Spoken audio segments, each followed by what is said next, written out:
Welcome back. I'm going to make this afternoon red velvet cake. So I've got all the ingredients here to actually make the cake. Off to the side I've got my cream cheese coming up to room temperature. So for today's cook what we have is 2 cups of white sugar, 2.5 cups of plain flour, 1.5 cups of oil, this is just canola oil. I've got a teaspoon of vanilla, and that's vanilla essence that I've got there. We've got a tablespoon of white vinegar. Then we've got a nice tablespoon of cocoa powder.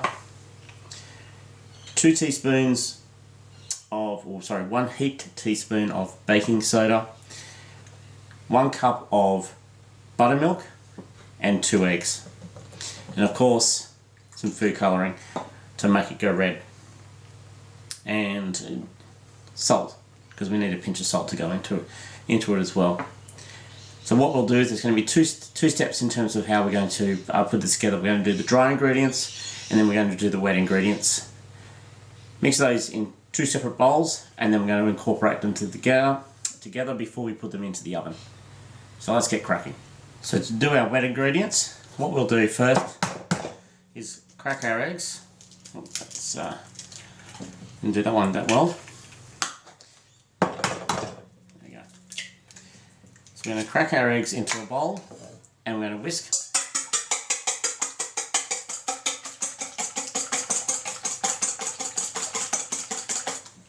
Just a light whisk. So we just want it to be incorporated together, the yolk. And then we add in our other ingredients. So we'll put the vanilla in. Now, buttermilk in, mixing as we go along. Incorporate our oil. It's going to look like a bit of a gloopy mess, but that's okay. I'm just going to mix it together. Vinegar in there.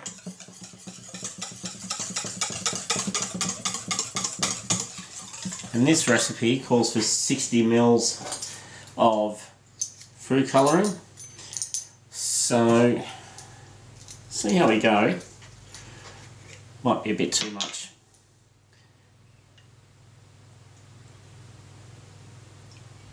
And we'll put a tablespoon of food colouring in. Mix that around.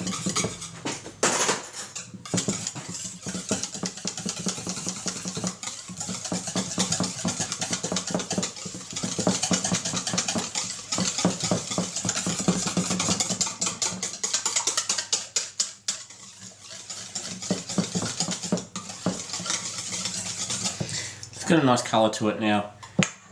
Essentially I've just run out of actual, it does say for 60 in the recipe that I'm using, but I've just basically put in a tablespoon of the food colouring and a couple of little drops left. So it still comes out with a nice colour, so it may not be quite as vibrant by the time it gets cooked, but that's okay. It's all about the flavour.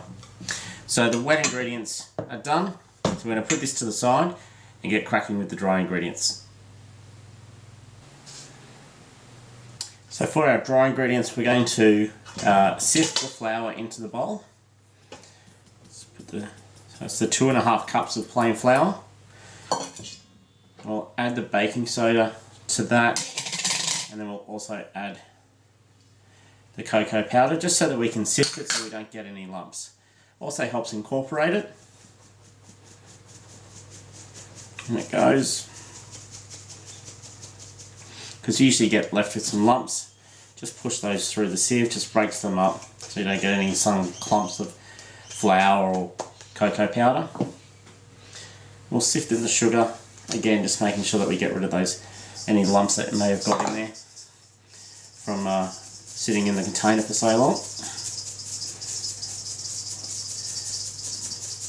Just helps it be nice and easy to incorporate as well.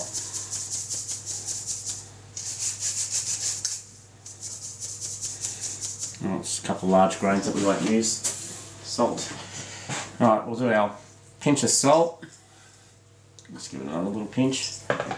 into there, and then just incorporate it with a whisk. So it looks like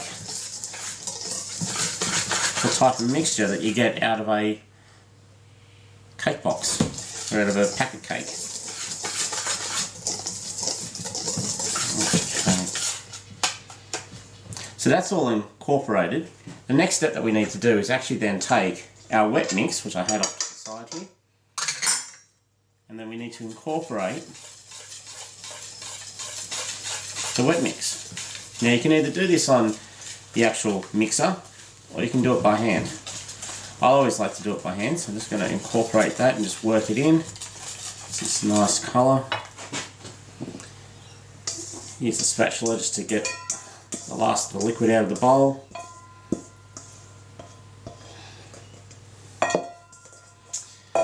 To the side, and then I'm just going to work this in. Try not to spill any on yourself as well, being the fact it's got the red food colouring in there.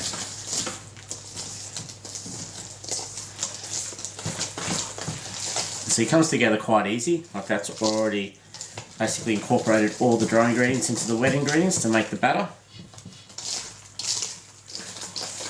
There we go.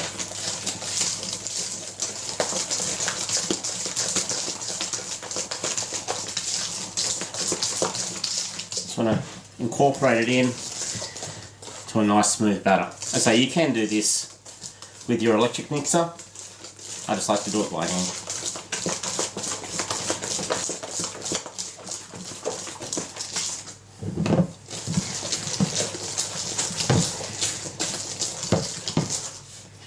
Alright, so that's nicely incorporated now.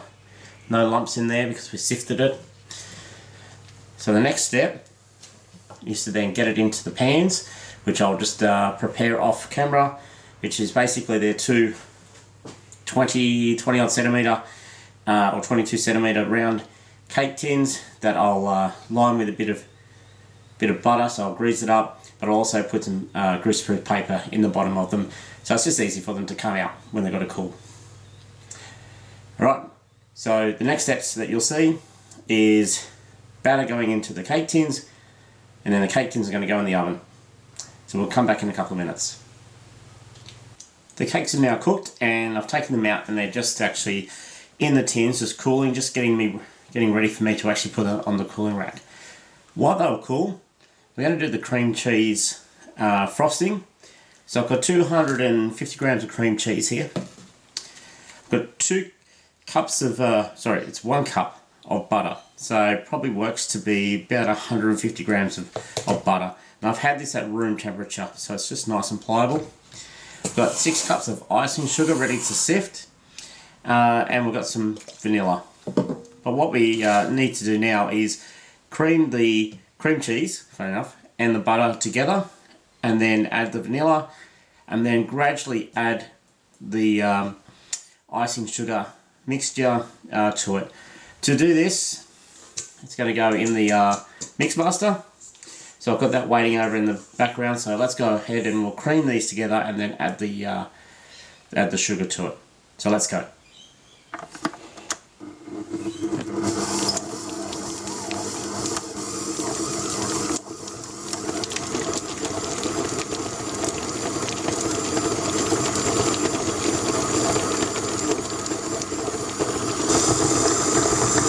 The vanilla is in there, and so I'm just spooning the icing sugar in, just so that it incorporates, and also so it just doesn't go everywhere as well if you just do it at a more gradual rate. So just keep spooning it in until it's all incorporated.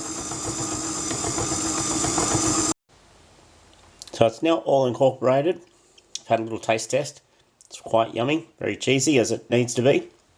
So we'll take this and put it over to the side. And then after the cakes are cooled, we'll then ice the cakes. We'll put the cakes together. So icing in the middle, and then the cream cheese icing or frosting on the outside as well. So the cakes are now cool enough, I can actually hold the tin. So it's time to get them out. Haven't risen probably as much as I would have liked. That's okay. The cakes that come out of the oven.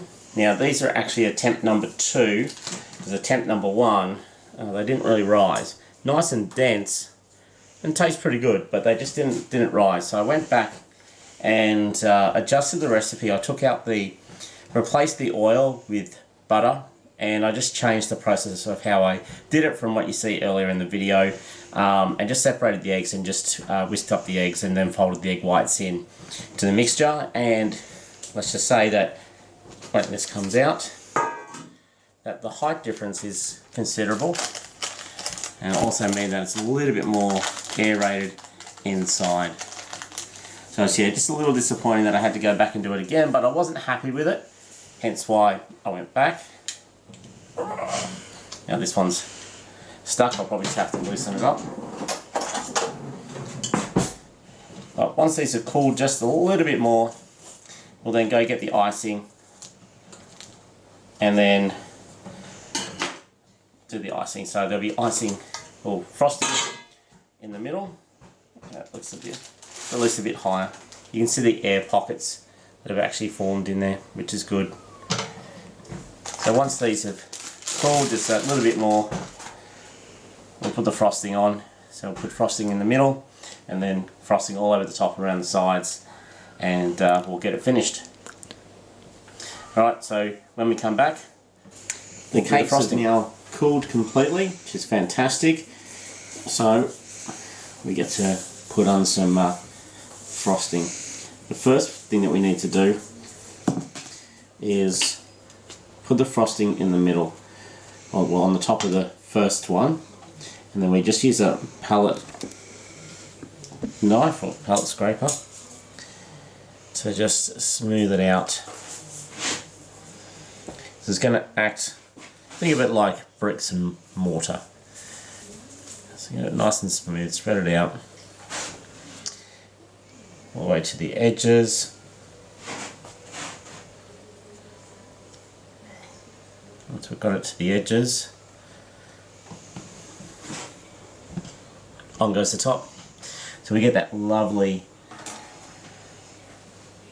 frosting in the middle. And then we get to do the rest of it. So I'll do this, then when we come back, we'll have nice cheese frosting all over the cake. So the cake is iced. All nicely done, nice covering, nicely smoothed out, pretty even around the edges.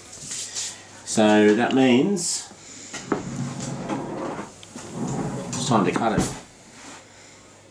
Let's get a cross section.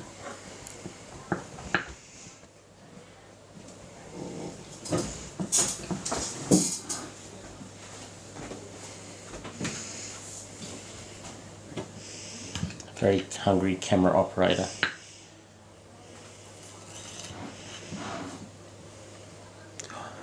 Oh, and look at that. That crumb, nicely. There's moisture in there. Glad I did it again. So time to eat.